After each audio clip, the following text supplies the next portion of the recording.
Page number 65. Besides the water clock, Isaac made a sundial.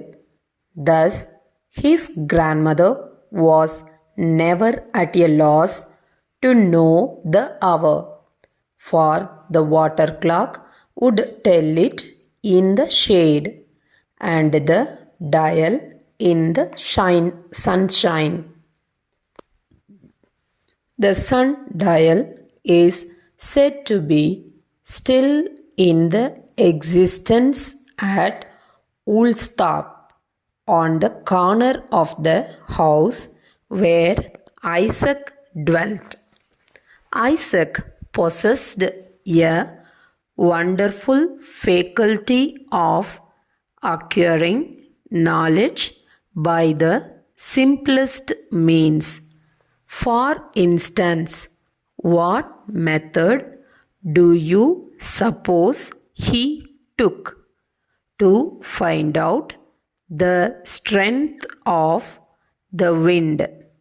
He jumped against the wind, and by the length of his jump, he could calculate the force of a gentle breeze, a brisk gale, or a tempest. Thus, even in his boyish sports, he was continually searching out the secrets of philosophy. Not far from his grandmother's residence, there was a windmill which operated on a new plan. Isaac was in the habit of going thither frequently and would spend whole hours in examining its various parts. While the mill was at rest, he pried into its internal machinery.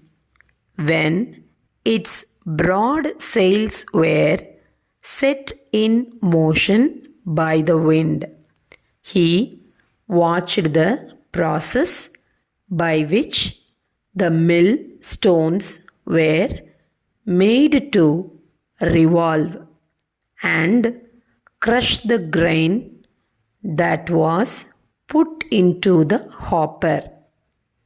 After gaining a thorough knowledge of its construction, he was observed to be unusually busy with his tools.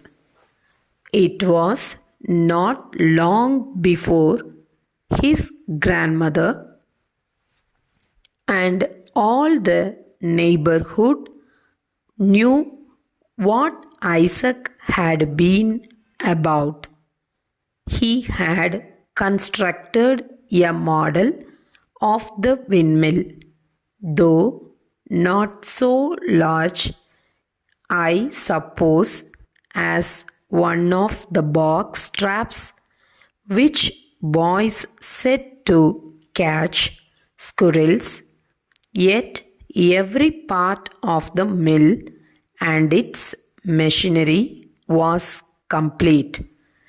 Its little sails were neatly made of linen and whirled round very swiftly when the mill was placed in a draught of air.